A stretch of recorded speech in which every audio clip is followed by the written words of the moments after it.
But yeah, no, we're so excited to have y'all here.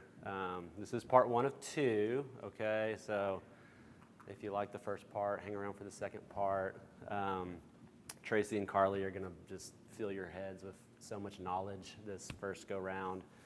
And then we're gonna try to kind of, where the rubber meets the road, do some really practical application in the second part. And so that's the plan for today. This is a CME activity, so I guess we need these disclosures and stuff.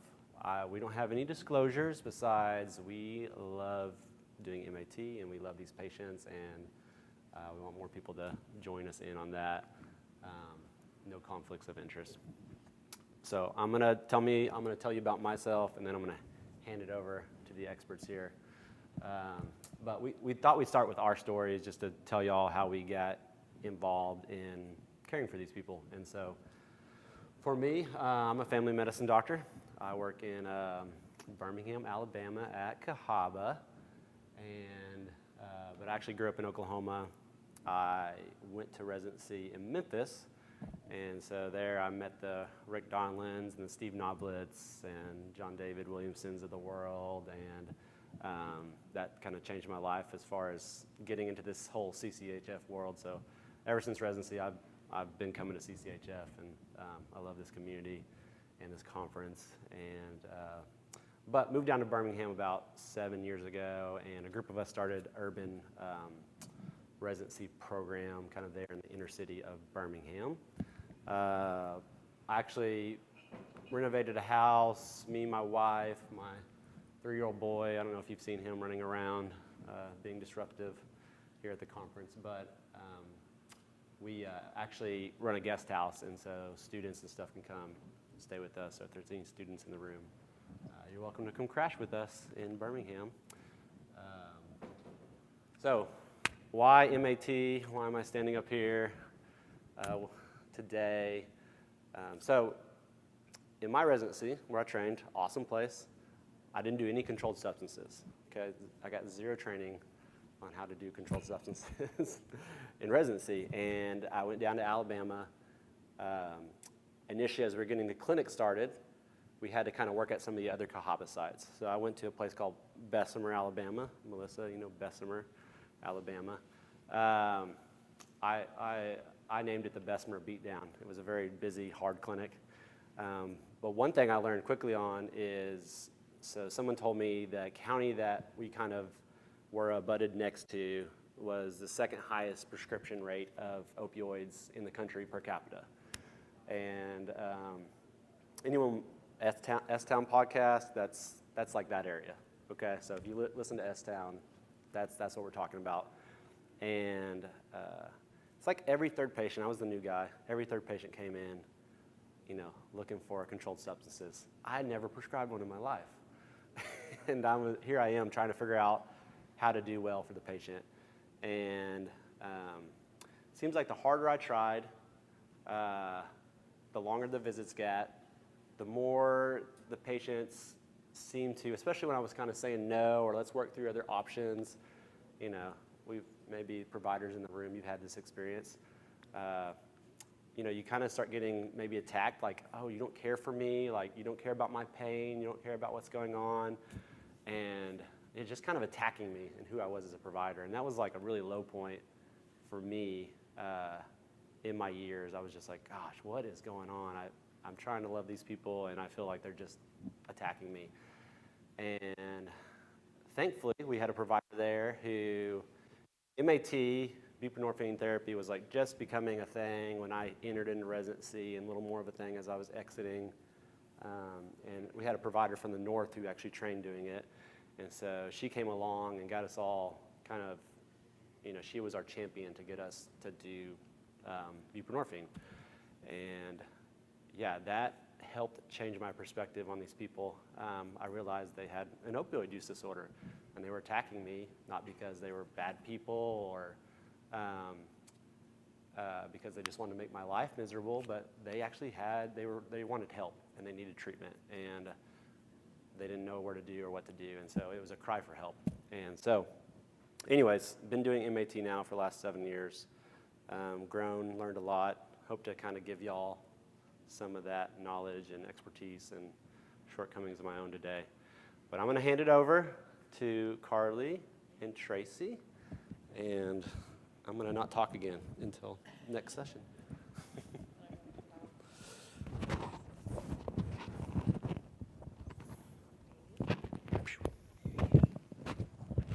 All right. That sounds great. I'm planning on just holding it, if that's okay with y'all. So I'm Carly Carney. I am from Arkansas. That's where I went to school for Harding University, where I graduated with my degree in pharmacy. So I'm a pharmacist. I did a residency at a place called R-Care. It's an FQHC in Arkansas with about 60 clinics in Arkansas, and then some in Kentucky and some in Mississippi. And so that's where I really had my first exposure with medication-assisted therapy. It was something that I didn't really learn a whole lot about in class. Like, we had maybe a lecture or two on it.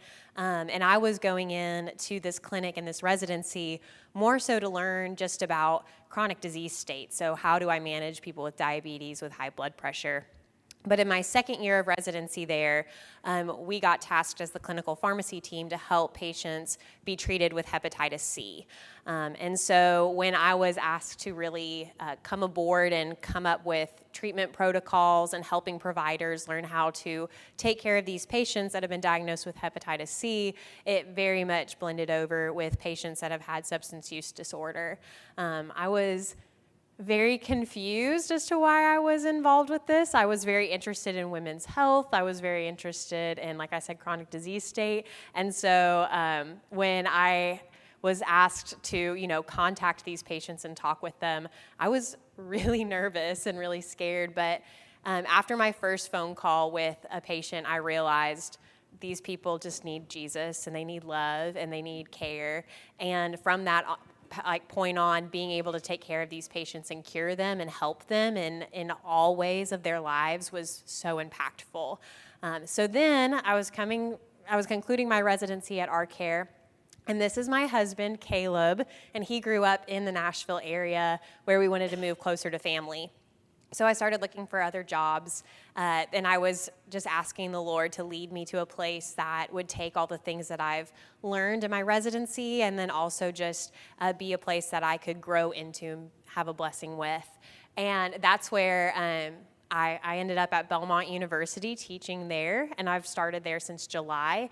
And then with that, I've also worked at a practice site with my students, my fourth-year students, at the Next Door Recovery, which is an inpatient addiction clinic for women. And so that's where I felt like the Lord really answered my prayer, because I was always interested in women's health, but then I had to spend all this time in working with those that had addiction.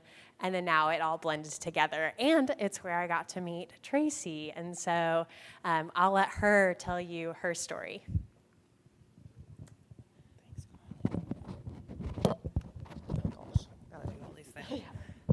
I have 5 kids, and I probably won't be able to do this. So I'm Tracy Frame, and I have been a pharmacist for about 15 years.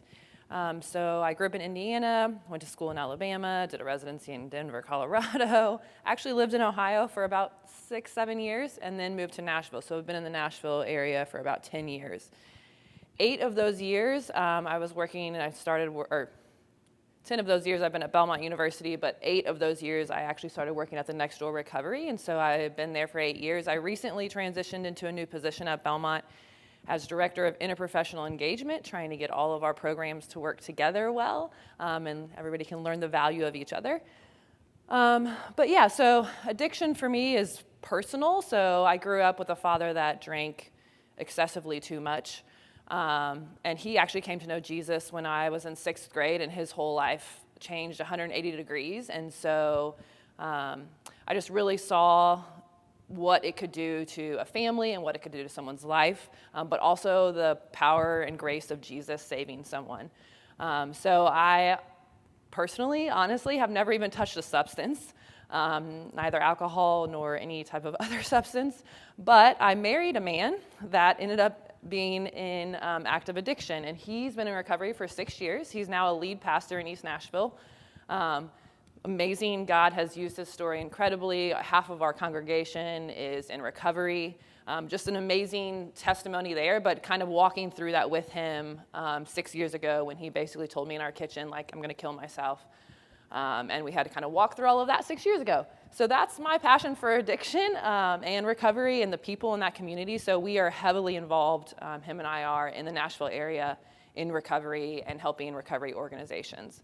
So that's just a little bit about me. Those are our 5 kids. So 12 to 2. Our 2-year-old, actually, we foster. She's 2.5 now. She's the one in the middle giving you the side eye. This is what their Christmas jams. But we work with her mom, who was in prison. So her mom was in prison when she had her, so we picked her up from the hospital. And we've had her since, and her mom has since gotten out, and she feels like my daughter as well. And so she's just not able to take her on yet.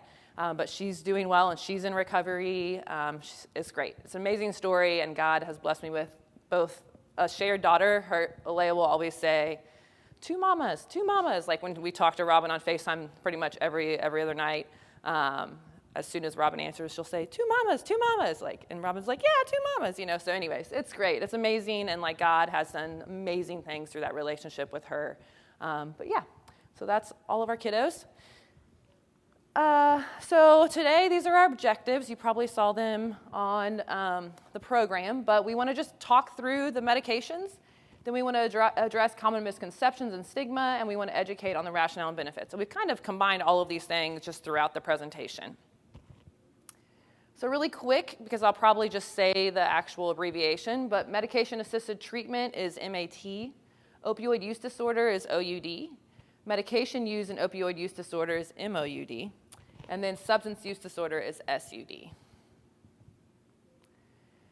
So we just wanted to quickly show these statistics, but age-adjusted rate of drug overdose deaths from 2001 to 2021. So we just really wanted to show, like you can see, I don't know if this has like a little thing, guy.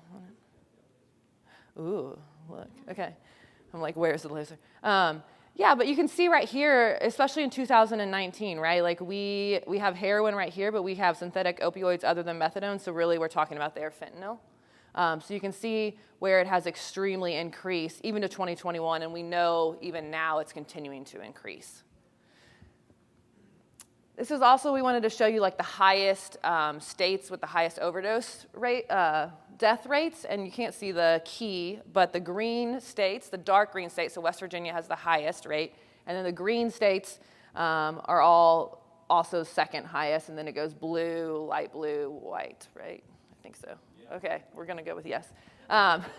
What we know, but the key is missing. We had to download the slides because the internet was really slow, so I think it messed up some of our slides.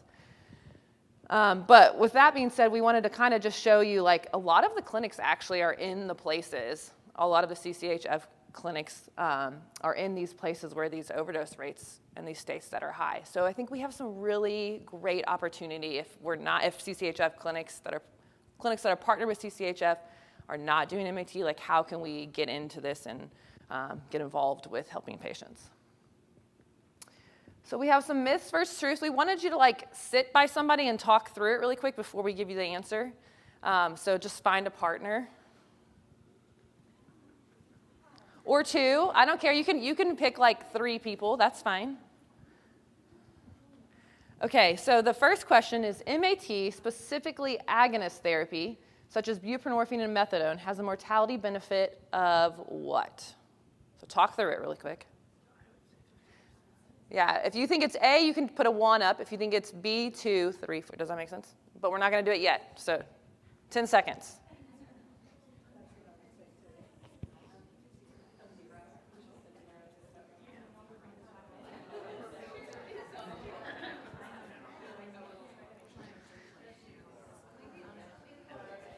Okay, on the count of 3, put up what you think it is. Again, A is, put up a 1, B is 2, C is 3, and D is 4.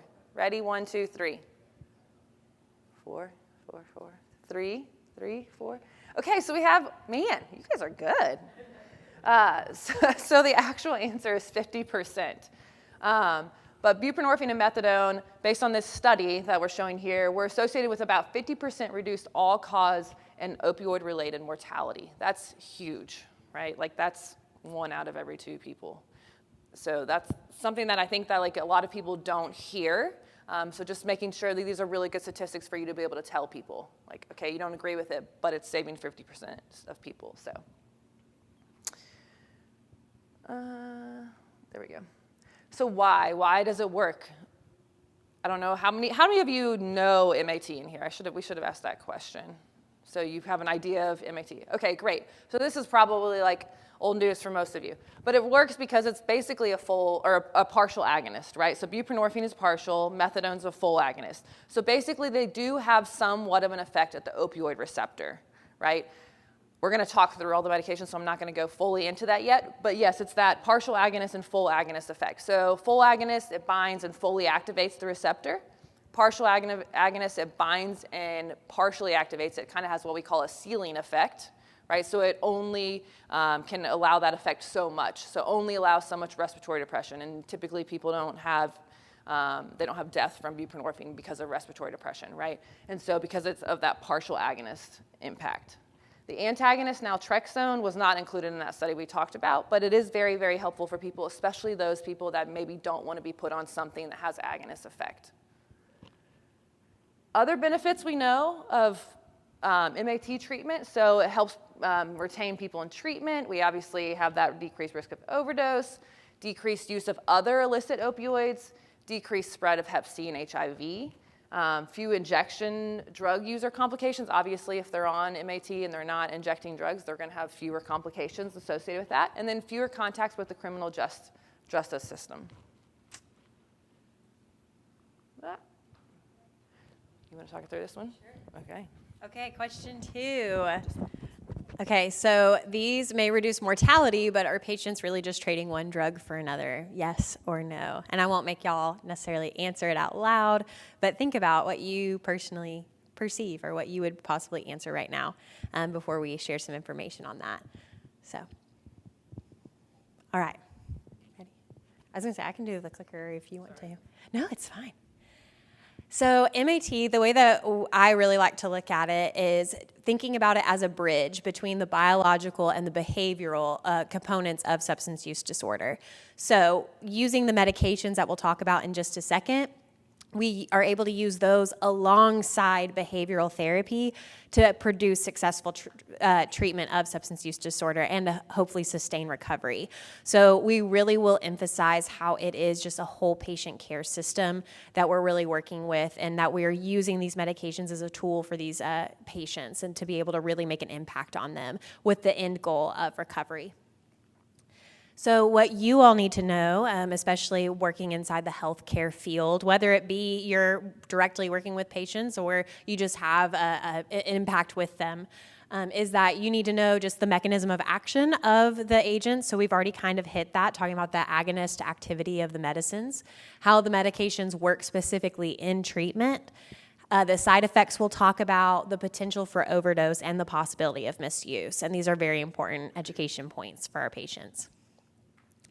So the first one is methadone. Methadone is a Schedule II controlled substance. So we'll talk about, this is the most regulated controlled substance in regards to prescriptions. So with that, it can be a little bit challenging inside your clinics. There were methadone clinics and still are. We're starting to see a decline of those because we are using more so buprenorphine and naloxone for substance use disorder. But methadone, the thing that makes it a challenge is that you have to come every day. So it's just a lot of burden on the patient to show up and the provider to show up. And just regulating that can be a lot. But with that, it is a very effective medication. It usually takes about 24 to 36 hours for you to see that effect. For it to be long-acting, it'll work that amount of time. It'll take about 5 days to reach what we call steady state. So think about that impact on a patient. You know, you have less than a week of that, which is really cool. And it does help with withdrawal and maintenance by controlling cravings, by blunting that euphoria that you would feel or that high feeling from illicit opioids. And then it's also individualized dosing. So again, like I said, the patient's coming into the clinic every single day. And then also you gradually taper or titrate up the dose for the patient. Side effects that we can commonly see are things like sweating or constipation, but the biggest thing that we'll talk about with our patients is respiratory depression. So it's very important that you're looking at benzodiazepines, so things like Xanax would be a common name of those medications or that class, and alcohol use. Using those in combination with these medications can put a patient at risk for respiratory depression, which would then lead to death. But the medication alone, we'll talk about that by itself of what the risk of misuse or overdose would be. So that's always one that we're looking at with any opioids or anything used in opioid use disorder as well. Drug interactions, there are some CYP enzymes that will interact with the medications themselves. And then, of course, like we already kind of emphasized, the other medications that can cause respiratory depression. And then we want to just be cautious because it can cause prolonged QT intervals, so that's like a heart rate.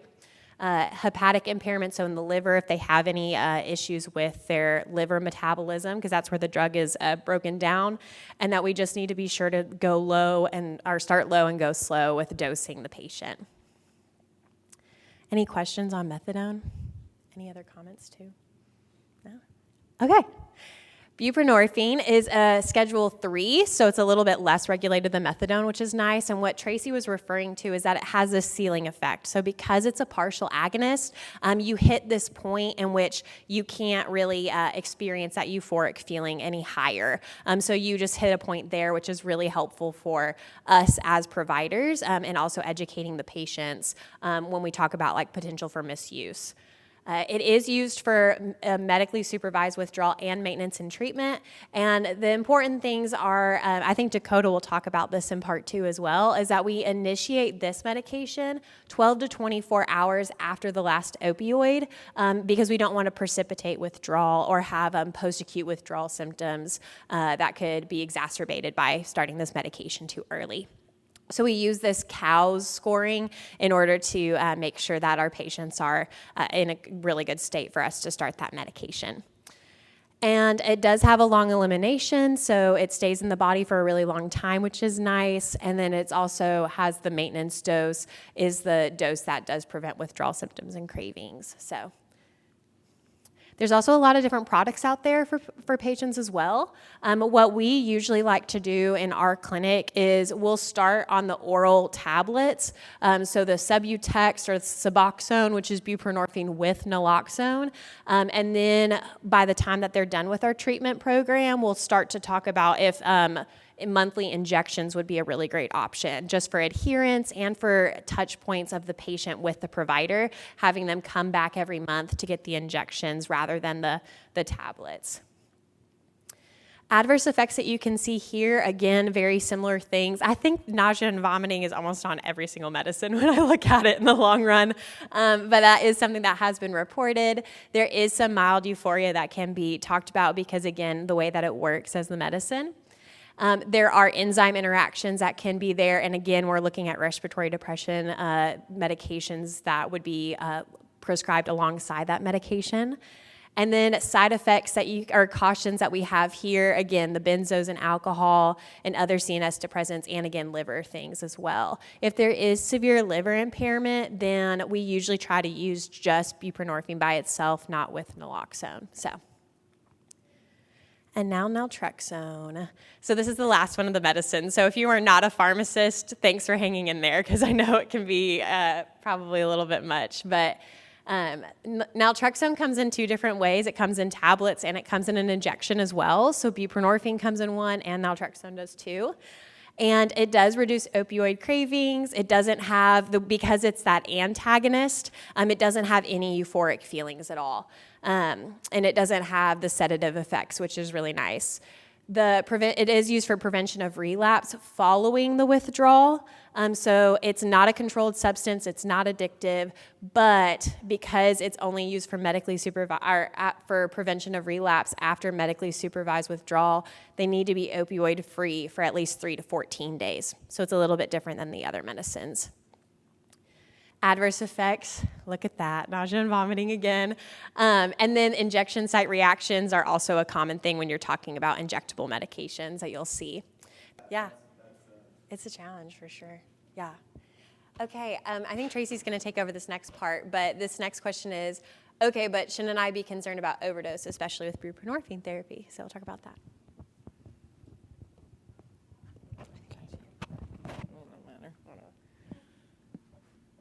All right, so what do you all think? 3? No?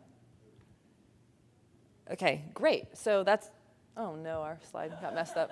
I said this earlier, we downloaded our slides because the internet was kind of spotty, and now it messed that up. But overall, it's very, very rare. I've worked in addiction for 8 years, and the one person that actually overdosed on buprenorphine had drank a whole lot, actually ended up in the ICU. So it was alcohol that really caused that respiratory depression, and she was taking buprenorphine as well. But I have not really ever heard any other patients say that they have any issue with that. Now, obviously, when you think about kids getting it, something like that, we do have a higher risk. But people that are being treated or that are using other illicit substances, the risk is very, very low. So again, I think Carly talked about it earlier. The only risk that we really see with that is if they're taking benzos or alcohol, a bunch of respiratory depressant agents along with it. But buprenorphine of itself doesn't, because of that partial agonist effect. You only have the ceiling effect on that respiratory depression. I'm sure a lot of you know about overdose symptoms, so we're going to move on due to time. Naltrexone. There is overdose risk with naltrexone, and that's when people are trying to use and kind of get rid of the naltrexone in their system, especially when we talk about injectable. I think that's where I've actually seen a lot of our patients, and I really educate our patients. If you try to reverse this, by the time you get to the point that you can reverse it, you will cause respiratory depression and you'll kill yourself. Very, very difficult to actually reverse that as well when they wind up in the emergency room. So that's something that I really always educate my patients on, especially when it's an injectable naltrexone, which is Vivitrol. But I did want to throw it out there. Patients who discontinued medication, so any of the medications, they did have a higher risk of all-cause death and overdose death than patients that were receiving medication. So I think there's still a point, right now, the options that we have for patients are working, and they're preventing mortality. So I think we have to think through that when we talk about risk versus benefit, right, with our patients.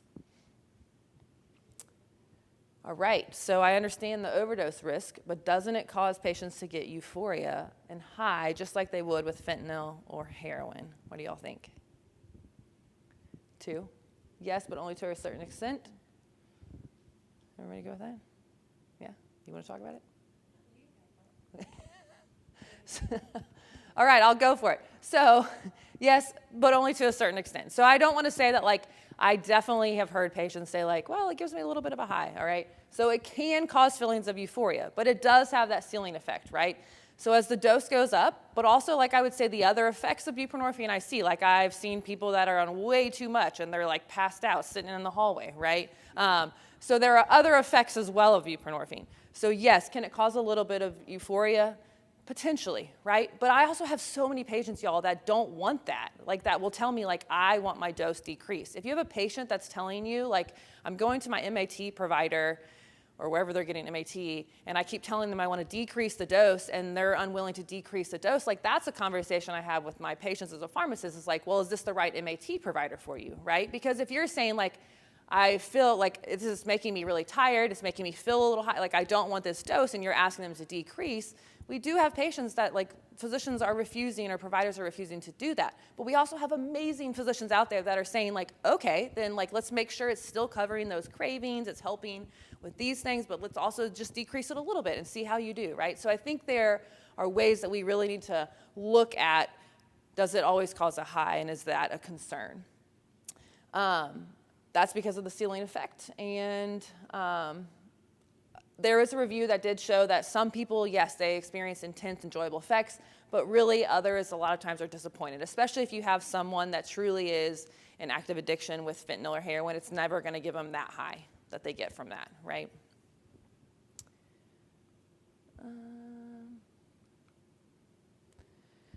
And then I did want to throw it out there. There are more and more studies that are coming out as well that's showing people really aren't using it to get high. People that are opioid users and using fentanyl and heroin, typically just fentanyl at this point, most of those people are actually using it to manage withdrawal on the streets. And so there is really they're not typically out there trying to get it because of that high. They're using it because they're trying to maintain abstinence from other opioids, right? or self-detoxification plan. There are a lot of patients out there that get it off the street and are trying to do it themselves, come off opioids, right? A lot of patients that feel that maybe their dose isn't high enough. So that's the other piece of it, right? Like they're saying to the provider, I don't feel like this is enough. And maybe that's a provider discussion and we can't jump into that because I don't know the patient and I don't know the provider, but like that's a patient-provider discussion, but it's just encouraging them, go talk to your provider about it. And then controlling ongoing drug use. Well, patients are consistently misusing and diverting these meds then, right?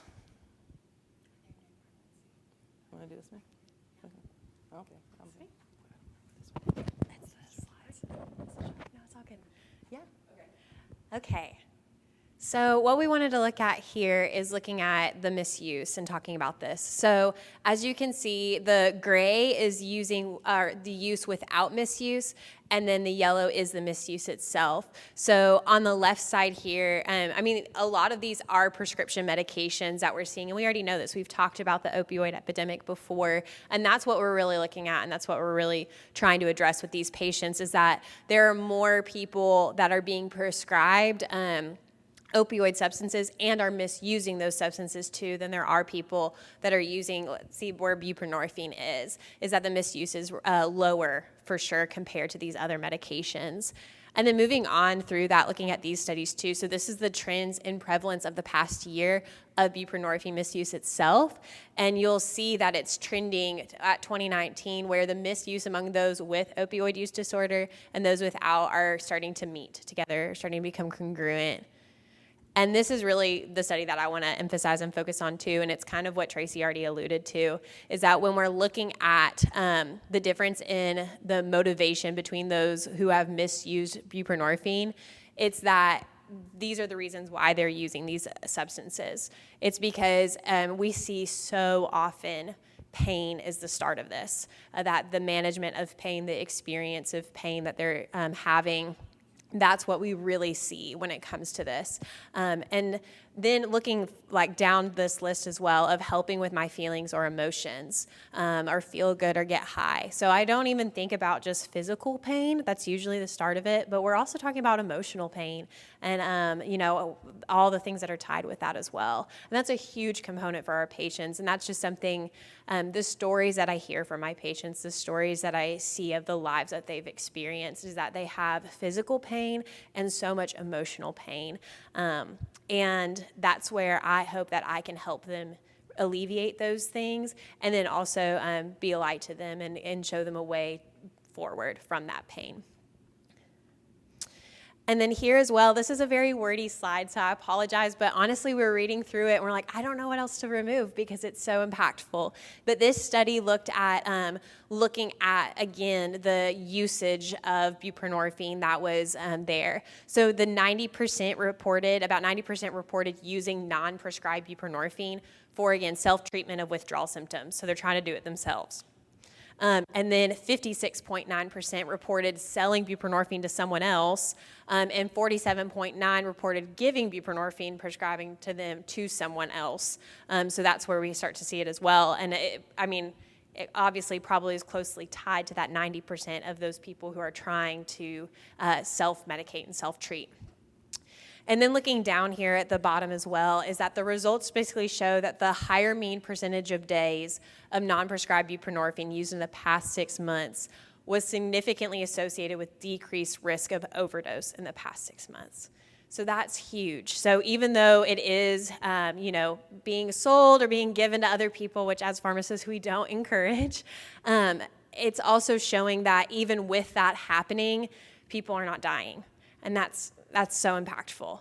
And I would say then for us, then we just need to really make sure that we allow these patients to be able to get the treatment that they need and be the healthcare providers. That way they know that they have advocates for them that are working with them with these medications.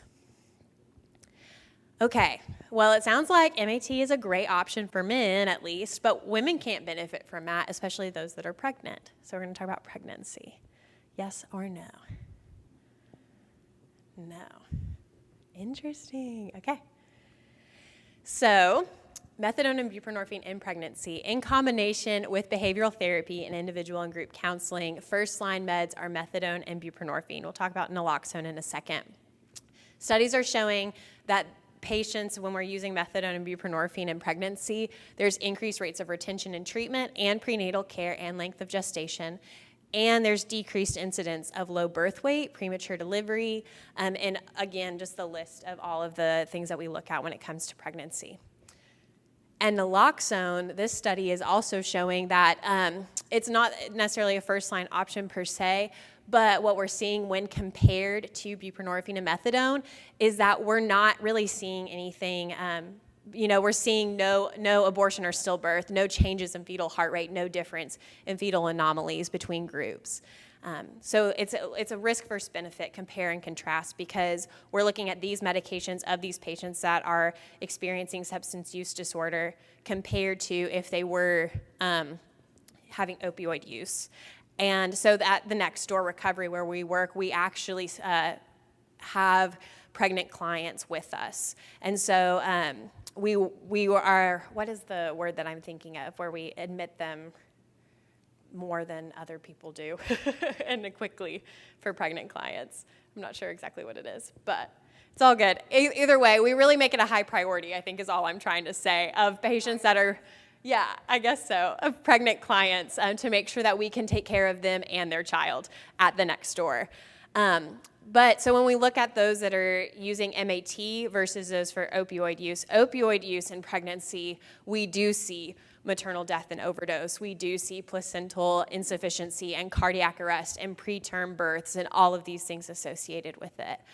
So it's, a lot of the time in my job as a pharmacist, I'm constantly asking risk versus benefit. Like, we know there's side effects, we know there's things that are there, but what is the ultimate goal? What's the ultimate thing that I'm trying to help my patient with?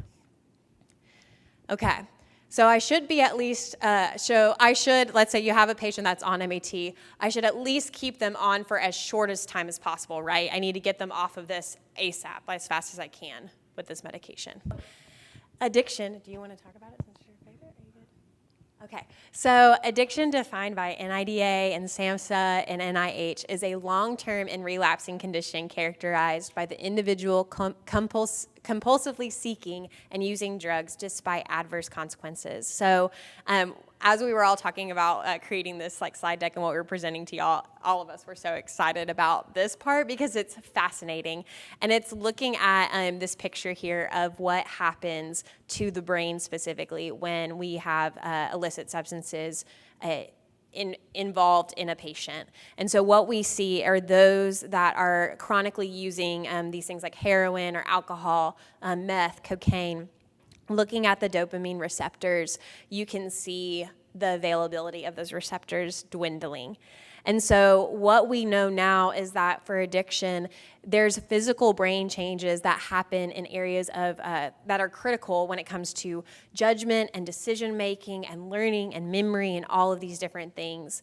So it's really important when we're talking about addiction to ask ourselves the question, is it a choice or is it a disease? And how are we going to talk to our patients about this? Oftentimes when we tell them that addiction is a choice itself, that it causes a lot of guilt and a lot of shame. And I see a lot of patients that when they have this mindset, they'll make impossible goals, or they'll try to do these things very independently because they feel like they brought this problem on themselves, therefore they need to fix it by themselves. And that's just not true, and that's not a helpful thing for anybody. We're all encouraged to be in community. So if it's viewed as a disease, it helps alleviate that burden off of that patient and understanding what's happened to them. Talking to them about what has happened to their brain. We'll emphasize this later too, but we're seeing that it takes at least 1 year, but really 2 years of being in recovery for their brains to counter what's happened to them. And also, it helps us understand that cold turkey rarely works. There's some individuals out there where it does, and oh my goodness, I don't know how that they do that, but overall that's not a really great idea. I even think about us, when we're talking about like people who will do like extreme diets and things, like we'll see that they just have rebound weight gain afterwards too. Like it's just like that's not a helpful solution for humanity and how we're wired. And also, if we can view it as a disease, then we can say it's treatable and we can take care of them chronically, like I do with my patients with diabetes or hypertension. Things that are important to note as well is what Tracy was talking about. We're not just talking about giving them a medication that will then stop those cravings. It's a whole lifestyle change. So oftentimes we need to look at risk factors versus protective factors in our patients. Risk factors that I thought were really important to know are genetics or epigenetics, so the influence of environment on our genetics and how that it puts at an increased risk of drug use. Home and family, or just their surroundings, their environment, their communities, peers in school. So looking at children specifically, those that have high impulsivity, those that have low peer refusal skills, those that may be struggling in school would be at this increased risk. But then we do have protective factors to help with that. So we may not be able to, change their genetics or how, the Lord created them, but we can help them with self-control. And we can also make sure that they have high parental awareness, or good peers and a good environment, a good community to support themselves. And what I think, since it is CCHF, talking about that strong religious beliefs are also associated as a protective factor for patients. And that's what we really all believe, is that the best freedom that you can get is through Jesus and Jesus alone. Okay, so last but not least, we're wrapping up. We've got 10 minutes, so we'll just wrap this section up, and then part 2, Dakota can talk about like implementation of MAT specifically. But I find it really difficult when I have to help patients struggling with opioid use disorder. So something I didn't mention is while we were in Arkansas, my husband is actually a youth minister, and this was a verse that we would always talk to our students about, and it's applicable throughout my life. So as I told y'all, when I was called to work with hepatitis C, I was so nervous. I was so scared. But I read this verse, and I realized that I just needed to get over myself. Like, it's not about me. And so this is something that Jesus says in John. He says, "This is my commandment, that you love one another as I have loved you. Greater love has no one than this, that someone laid down his life for his friend. You are my friends if you do what I command you." And so what's beautiful about Jesus is that, so many things, but one thing that I really love is that, I heard the golden rule growing up, like treat others the way you want to be treated. And now people are talking about the platinum rule, which is treat others as they want to be treated. But I guess I call this the diamond rule, is that I treat others the way Jesus would treat them. So it's not about me and how I want to be treated. It's not about them and how they want to be treated. It's about Christ. And so that's what I really think of often when I'm working with my students at Belmont, when I'm thinking about working with these patients, is that it is really hard. Working with people is really challenging. But get over yourself. It's not about you. And then I also think of this one too, is serving the last, the least, and the lost. This was actually my residency's mission statement that they had. And I just, again, think about, truly I say to you, as you did it for one of the least of these, my brothers, you did it to me. So I'll have Tracy wrap up talking about having a gospel-centric approach if you want to. Yeah, so one thing whenever she was talking, I was thinking about just when we talk about medication-assisted treatment and how important it is right now, having worked in addiction for the past 8 years, I would say the past couple of years, I've seen it change significantly whenever we talk about people that are trying to come off of drugs, like we do inpatient detox. And so people coming off, have people always had a hard time? Absolutely. But when I see these women trying to come off of fentanyl now, it's awful, y'all. Like it is bad. And so just remembering that, like, I truly don't know how people, yes, there are people that can do it cold turkey, but where we're at now with fentanyl, it is hard. And we have people walking out the door every 2 seconds because they just, even with us giving them buprenorphine, it's hard, right? So just an encouragement to you that like it is saving people's lives. I'm not saying that all patients need it. My husband didn't need it. If he did need it, I would have encouraged him to take it, right? Because I would rather him be alive than dead. But also like we have to realize the impact this is having on people and how sick it makes them. And so how can we help them? And yes, it may be that they only need it for a month, but it also may be that they need it for the rest of their lives. So just having an open mind and praying about it with your patients, I think, is the most important piece if you're able to do that, or praying for your patients and asking God to help you in that decision. If you're a provider, what's best for that patient, right? And working with your other healthcare team members. Pharmacists, I get lots of questions about it. And a lot of times as a pharmacist, actually, at our clinic, I go in and talk to a patient myself and hear their story and see where they're at and how things are going, because sometimes patients connect with different people. So using your teammates, too, is really important. But I think when we really come down to it, like, obviously, we know adverse childhood events are a huge part of addiction. So I think trauma in these patients is huge. So realizing not only like, are they trying to come off of all this stuff, but like they've been using this stuff probably as coping skill for whatever trauma they're dealing with. So just remembering that and trying to step into that with them. Like you can't, obviously, you don't know what it's like to have been them, but you can step in it with them. And I would say like that's probably my most memorable experiences with I had a patient. I was at our clinic. She had been trafficked for like 5 years and really bad things. Like had no idea, was really afraid to go to OBGYN because she got a baseball bat and like just rough, y'all. And I was sitting with her on the bed. Well, I asked her if I could sit down with her, and she said yes. And so I was sitting with her, and she was like, the crazy thing is we have Bibles in all of our rooms. She's like, I've been reading this Bible. She's like, I've never known anything about the Bible. I mean, I've heard like God, but I don't know anything about it. Like, and I'm reading it, and I've been reading from the beginning. I've read the first 5 books or whatever it is of this Bible.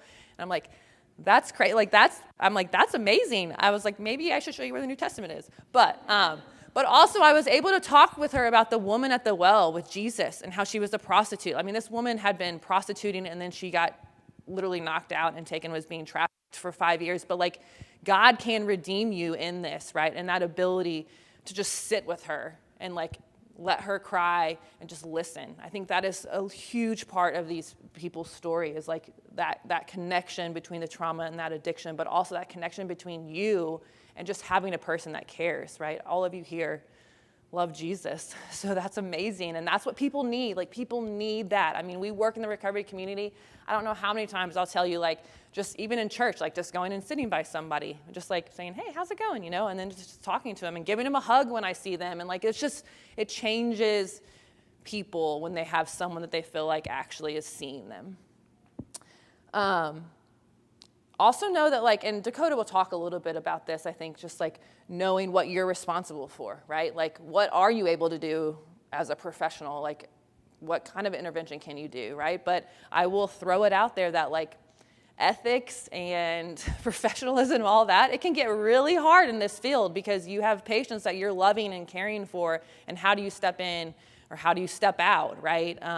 There's so much, but having that team around you that can say, like, you can't do anything else. Like, this is just the consequence of sin in the world, right? And where we are now, but also, like, you got to let it go, and we got to let them go, and they have to want to be the one to work recovery and be here, and hopefully God brings them to that point.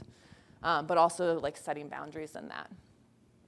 And then just remembering, kind of like Carly said, like, we are all made in the image of God. Every single one of us, all your patients are, all of us are. So reminding yourself of that day in and day out, especially with some of those patients that can sometimes get a little overwhelming or be a little frustrating or really upset. We have the detox patients, so sometimes they can not be very happy, right? But it's always fun for me, like, if they're really angry and I just kind of calm them down, and then I see them like a week later and they've actually gotten through detox and they're like, super happy, and I'm like, whoa, you're like the same, wait, how are you the same person? And I always kind of give them a hard time about it, and they're like, I know, I'm sorry, I was like not feeling good. It's like, it's where they're at the time. So just reminding yourself of that. But ultimately, that obviously their healing lies in Jesus and Jesus alone, which I know not everybody in the world in the recovery community thinks that, but I would say walking with my husband and also seeing all the people in our community that come to know Jesus. Like, I truly believe. We just had two people like a week ago get baptized that recently have gotten in recovery in the past 6 months, and their stories and what they talked about is just incredible. And I truly believe Jesus has healed them, and they can walk forward in that. Any questions? Oh, yeah. And so they have like the addiction collaboration here with CCHF, but through CMDA as well, they have this addiction care, recovery, and support exchange. And so I would encourage you to go on there, and then let me see. So the MATE Act went into place, and this satisfies that requirement of the 8 hours. And so if you're a CCHF affiliate or a CMDA member, you can actually do this for free. So they've developed this. So I would encourage you to go and do this. Warren, I don't know if, I actually didn't get to go to the thing yesterday at noon, but he encouraged us to put this in here if we wanted to so that you all can go and do that. Do y'all have any questions? No? No questions? Yeah. You mentioned that sometimes if the patient wants to decrease the dose, the provider won't. Is there a reason why a provider won't decrease the dose if the patient asks for it? I mean, I can let Dakota talk to that more. And I'm speaking from somebody that's been in addiction for 8 years, and I would say over the past 3 or 4 years, I've seen providers out there that really care about patients. But I also will have a patient that comes in that says the provider literally walked in the room for 1 minute, refused to do anything with me, and walked back out. So that's probably more of the provider I'm talking about. But there's also providers that might say, like, I don't know yet if you're just ready. Like, let's give it another month or two. Like, let's see how this is, because your life right now is really chaotic, right?